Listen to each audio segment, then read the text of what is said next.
Yollarımga yürgün aktı,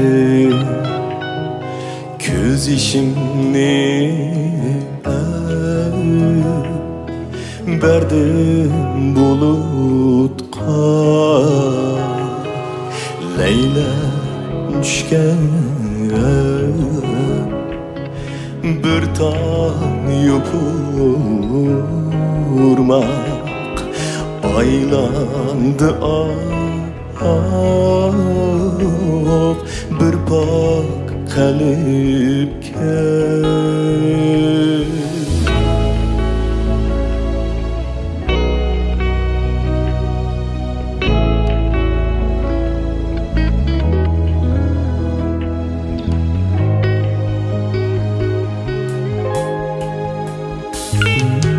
Gümüş bulup köründü şafak, rahat bilen bağrımni yaktı, küzdürünün qarısı muda, kökke emas kürkünge baktı. Gümüş bulup köründü şafak, rahat bilen bağrımni yaktı,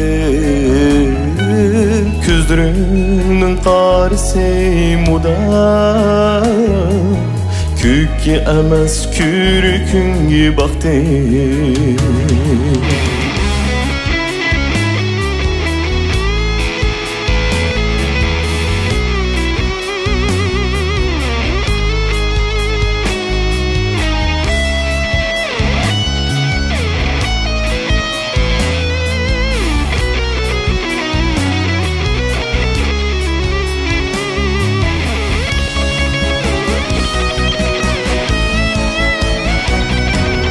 Ben avayla tuttum kulumni, yastağını turdum vurdum din.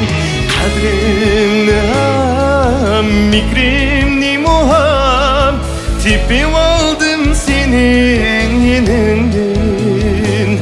Hay ben avayla tuttum kulumni, yastağını turdum ordumden.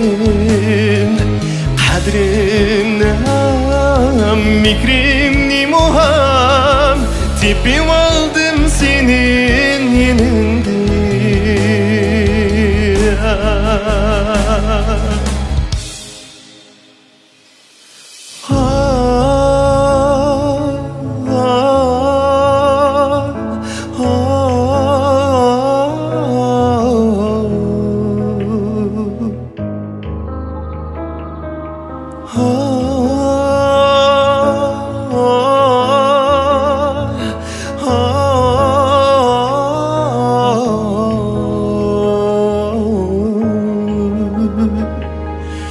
Yollarımga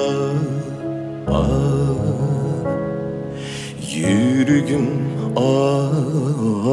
aktı, göz işimni berdim bulutqa, Leyla düşken bir tan yupurmak, aylandı bir pak kalipke, bir pak kalipke.